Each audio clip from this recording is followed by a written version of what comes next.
Vijayawada retired army జవాన్ bylaw Chennaiah సమావేశం నిర్వహించారు. ఈ సందర్భంగా మాట్లాడుతూ ముస్లిం మహిళతో కొంతకాలంగా దూరంగా ఉన్నానని, నా సొంత ఇల్లు తాకట్టు పెట్టే విధంగా నాతో సంతకాలు పెట్టించుకుందని అన్నారు. ఆమె కుటుంబ సభ్యులతో వచ్చి నాపై దాడి చేసిందని, నా కూతురు భార్యను కులం పేరుతో తిట్టి బయటకు గెంటేశారని, దౌర్జన్యంగా ఇంట్లోకి వచ్చి 6,85,000 రూపాయలు 6 తులాల బంగారం తీసుకెళ్లారని అన్నారు. రాచర్ల మండల ఎస్ఐ కోటేశ్వరరావు ఫిర్యాదు ఇచ్చినా తీసుకోవట్లేదని, హోంమంత్రిని కలిసి జరిగిన విషయాన్ని వివరిస్తానని వెల్లడించారు. నా పేరు సుష్మిత, మా నాన్న పేరు చెన్నయ్య. మా నాన్న మీద ప్రాణాపాయం ఉంది సార్.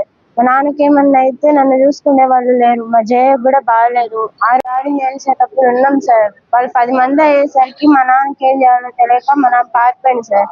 మళ్ళీ రాత్రి 12 గంటలకు వచ్చి మేమిద్దరమే, మా జయ నేనున్నాం సార్. వచ్చి ఇల్లంతా చెక్ చేసిండ్రు సార్. బెడ్ అంతా దులిపిండ్రు. ఇళ్ళన్నీ గందరగోళం చేసి బీరువా తాళాలు తీసుకొని బండి తాళం తీసుకున్నారు. బీరువా తాళం తీసుకొని బీరువా ఓపెన్ చేసి మా నాన్నకు రిటైర్డ్ అయిన డబ్బులు వచ్చినాయి సార్. అట్లనే నా ఫంక్షన్ కి తీసుకున్న బంగారం ఉన్నది. అవి 2 తీసుకొని పోయారు సార్. రాత్రినే బండి తాళం కూడా తీసుకొని పోయారు, బండిని కూడా తీసుకొని పోయారు సార్.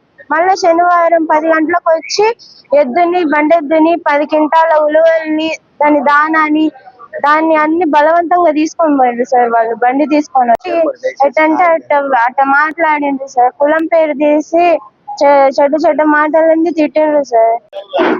వాళ్ళ నుంచి మాకు ప్రాణహాని ఉంది సార్. హోమ్ మినిస్టర్ గారు, నేను మిమ్మల్ని అడిగేది ఒకటే, దయచేసి మాకు సహాయం చేయండి. సాటి ఆడపిల్లగా నేను మిమ్మల్ని రిక్వెస్ట్ చేస్తున్నా, ప్లీజ్ సార్ మాకు ఇది ఒక్క సహాయం చేయండి. బైలా చెన్నైపై దాడి గురించి వివరిస్తున్న బైలా చెన్నయ్య తండ్రి, తన తండ్రి బైలా చెన్నయ్యని కాపాడమని హోమ్ మినిస్టర్ని వేడుకుంటున్న బైలా చెన్నయ్య కూతురు సుస్మిత. ఈ వివరాలేంటో ఇప్పుడు చూద్దాం. శుక్రవారము 10-11 కల్లా వచ్చిండ్రు సార్. 9 మంది వచ్చిండ్రు. నా కొడుకు ఆ గేటు పట్టుకొని నిలబడి ఉంటే 4 పట్టుకుని ఈడ్చుకపోయి వాళ్ళ యాదవ్ మొత్తం ఇంట్లో జరవన్నారు. మొత్తం వచ్చిన వాళ్ళందరూ ఖాన్గాడు, భాషగాడు వాళ్ళు జరబడితే నా కొడుకు పోయిండు. నన్ను కొట్టి నా కొడుకు ఇంకా తప్పించుకొని పోయేందుకు ఇంకా ఇండ్లు అంతా తోపి చేసుకున్నారు. మంచం అంత ఎదిలిచ్చి, పరుపు అంత ఎదిలిచ్చి, ఏడున్నాయి ఆ బీరో తాళాలు మేము మమ్మల్ని బయటికి తెప్పిన పోయి లంజం ఉండాలా, మీరు పోండి లంజం మా లంజం ఉండాలా, పోండి మీకు ఏం పని లేదని మమ్మల్ని బయటకు వేసింది. నేను నా మనవరాళ్ళు ఇన్ని మంచం మీదకి వచ్చి కూర్చున్నాం ఏడుచుకుంటా. వాళ్ళు ఏమేమి తెంపుకున్నారో మొత్తం రోపు చేసుకొని పోయిండ్రు రాత్రికి. మళ్ళీ మరుసనాడు పొద్దున్నే వచ్చిండ్రు. పొద్దున్నే వచ్చి ఇంకా ఉలవలన్నీ ఎత్తుకున్నారు. భాష ఖాను ఇద్దరు ఎద్దుకు చెడుతాడు వేసి వెనకొకళ్ళు ముందొకళ్ళు ఎరగదీసి పట్టుకొని 10 లక్షలు ఎద్దును, బండెద్దు పన్నెనికి పోయి ఎద్దును ఎత్తుకొని పోయిండ్రు. గడ్డి వేసుకున్నారు, ఉలవలు వేసుకున్నారు. మమ్మల్ని తిట్టి మేము ఏడుస్తుంటే లెక్క చేయలేస్తారు మమ్మల్ని బండి, నా కొడుకు బండి అన్నీ ఉన్నది వాకిట్లదే. ఆ బండి తాళాలు ఇంట్లో ఎత్తుకులాడుకొని ఆ బండి తెంపుకొని నూకురు. మాకేం లేకుండా చేసేది సార్.